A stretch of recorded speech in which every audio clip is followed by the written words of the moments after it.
Allez, on continue sur cette notion de symbolique des couleurs, mais cette fois-ci vraiment appliquée à la symbolique de la teinte et de la saturation. D'accord, j'ai poussé mon petit coup de gueule précédemment sur la symbolique des couleurs. Là, on va voir une vraie symbolique, beaucoup plus pragmatique, beaucoup plus utile, beaucoup plus réelle, je pense. Donc j'ai ce petit écran là. Encore une fois, j'utilise pas la typo. Fabrication artisanale, la coopérative des maraîchers sympathiques, dans une couleur que je qualifierais de vert pâle, pour rester extrêmement bête. Voilà. Je dirais qu'il est naturel. J'essaie de qualifier un peu ce que je vois. Et globalement, bêtement, est-ce que je dirais que ça fonctionne là, ce truc-là, la coopérative des maraîchers sympathiques, avec cette couleur? Ouais, moi je trouve que ça fonctionne plutôt bien. Ok, je fais évoluer le truc. Ok, on est toujours sur coopérative des maraîchers sympathiques avec du vert. Ouais, mais c'est plus le même vert. Mais c'est peut-être pas bio pour le coup. Hey, je t'interromps 2 secondes pour te dire que si ce contenu t'intéresse, j'ai fait toute une formation complète sur les bases du web design. Ce que tu es en train de regarder, c'est un extrait de cette formation.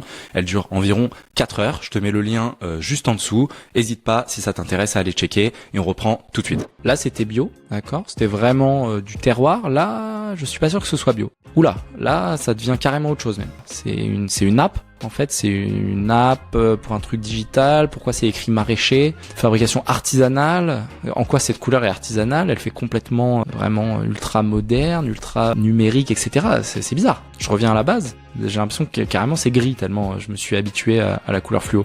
De base, on la trouvait bien cette typo. Enfin, elle était, voilà, c'était pas du gris. Quand je passe du temps ici, que je reviens là, je me dis c'est super terne. Ouais. Mais quand je l'ai vu au début, ça marchait très bien. Ok, qu'est-ce qui se passe? Ici j'ai ma première couleur et on a évolué vers ça. Donc au début, moi je la décrirais comme c'est naturel, c'est organique, c'est doux, etc. C'est une couleur pastel. Puis c'est un petit peu plus artificiel, presque industriel. Plus je vais encore sur la dernière couleur, attends mais là c'est carrément numérique, c'est hors sol quoi. On n'a pas l'impression que c'est quelque chose, littéralement j'ai mis hors sol quoi, qui pousse, on parle pas du tout d'agriculture là, c'est plus du tout le sujet. Pourquoi? Je suis vraiment proche des jaunes ici, pour cette couleur là. Là je pars dans le vert, et ici je suis carrément de l'autre côté, je suis tombé dans le cyan. Un vert dans la nature qui est globalement très cyan, ça existe, mais globalement ça n'existe pas. Pour parler, là j'ai des plantes, je sais pas si on voit, bon on va pas voir, bref, vous connaissez des plantes, c'est un vert jaune.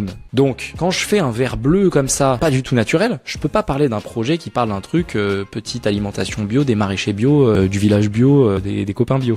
Bref, la saturation, même chose. Ici, on voit que j'étais à 43, peu saturé. Voilà, les couleurs dans la vraie vie, elles sont, par rapport à ce qu'on va voir sur un écran, elles sont ternes. Et donc, en fait, quand je vois cette couleur comparée à celle-ci, je la trouve terne, mais en réalité, non, elle est tout à fait correcte. Et ici, donc, on voit que j'étais à 43 à gauche. Ici, on est à 68 au milieu.